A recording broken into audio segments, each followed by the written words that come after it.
Hello, my name is Megan, and I am a 4-H volunteer for the Estill County 4-H, and I teach the art class.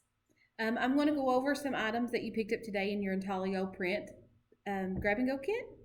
In each kit, just like always, we have an enrollment form. We ask if you haven't returned one to please fill this out, and you can put it in our grab and go box outside so that we have one on file. You also have a Wally Cat hand washing informational sheet, and we have included the latest Kids Club Chop Chop newsletter. So, those are some of the items that are in there. You will also have an instructional sheet for step 1. You will have a brayer. You will have a foam tray. You will have black and blue acrylic paint, a foam rectangle, some practice sheets. This is just regular print paper. You can tell the textural difference in between that and the cardstock that we've added. So the first step when you do this is step 1. On this sheet of paper, it asks that you draw an item found in nature. And you want to use this space. And you can put your rectangle foam piece up against it. That way you know about the space you can use, or you can do it all over if you want to do a design. So what you do is draw your image here, and then you want to cut your image out. So I drew this little jumping frog. That was my item found in nature.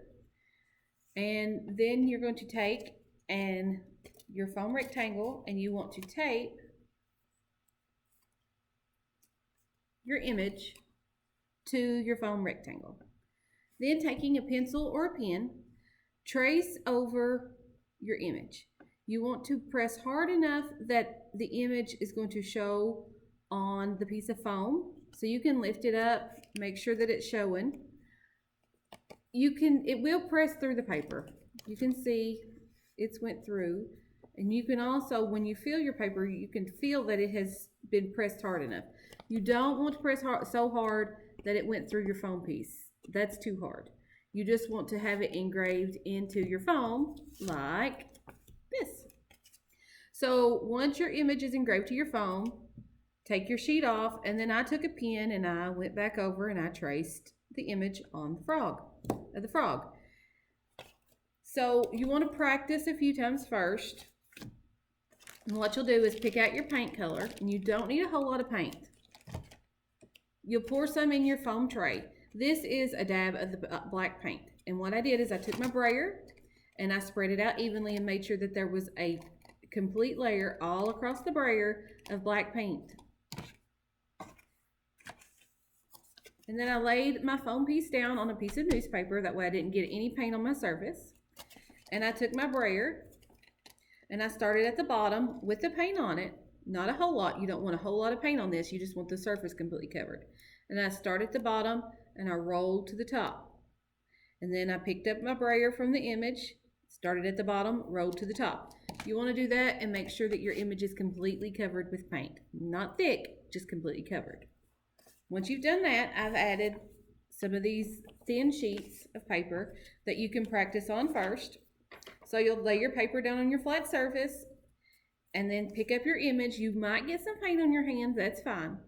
Just make sure you don't touch everything and get the paint everywhere. So you'll take your image and you'll lay it on top of your paper, and then you'll take your hand and you'll gently press. Don't take your hand and smack it. You don't want to do that. You want to gently press your image all over. And then you'll either start from the top or the bottom, whichever you prefer, and gently lift your image up. Set it to the side. Now, the reason I added some practice sheets is because my first image turned out like this. This was my first try.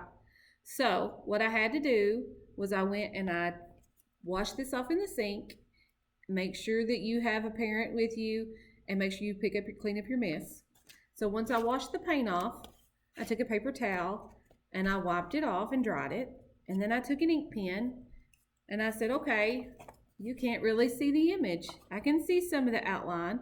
So what I did is I took the pen and I went back in and I traced my lines again, and I went a little bit deeper. I didn't push all the way through, but I made sure that I went a little bit deeper. So the second attempt ended up like this. You can tell I didn't use as much paint. Way too much paint on this one. Lightly put the paint on this one. Didn't press as hard. And I went back and etched and made sure that my lines were a little bit deeper, and this is my print. So if you don't care, once you've done yours and you've got your prints made, see if your parent will take a picture of you with your finished product, your finished print, and make sure you send them to Miss LaDonna at ladonna.dolls@uky.edu. And you can always do hashtag Estill County 4-H on our Facebook page. I hope you enjoy this. Let us know if you want to do a video and send it in of you doing this project. We'd love to see it. I hope you all have a good weekend and everybody stay safe. Bye.